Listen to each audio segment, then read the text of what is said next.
Hey everybody, it's Craig Syracusa, Walk in Faith. Happy Monday, it's June 20th. If you want to follow along, time with Him. Seek the Lord that you may live. Do you desire release from the stress you're experiencing? Do you wish something could quiet your fears or give you a fresh perspective on your struggle? If so, meditating on the Word of God can revolutionize your life. The Father wants you to relate to Him, to be quiet before Him so He can speak to you and teach you His ways.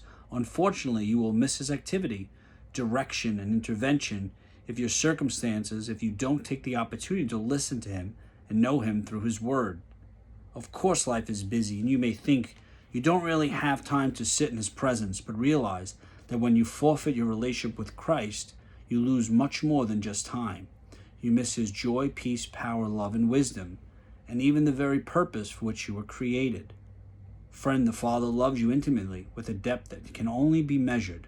So spend time with Him and give Him the opportunity to have you all to Himself. You'll surely find all that you've been longing for. Father, help me to know.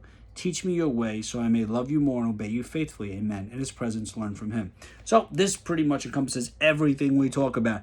Build a relationship with Christ. So number one, routine. I said it again today. You have a routine in the morning. My routine is I wake up, I go walking, go to the gym. Now it's walking, pray, meditate, read daily devotionals. At nighttime, I read the Gospel of Luke. You need to have a relationship with Christ. You need to read the Bible, read Scripture, and then your life will change. You'll be filled with joy, not just happiness that sort of, evaporates the next day. Filled with joy by building a relationship. And when you pray and speak to God, make sure you sit and listen to how He speaks to your spirit, speaks to your soul, and you will be a lot happier. Trust me. Until next time, always remember you have the ability to inspire and evangelize through words and actions.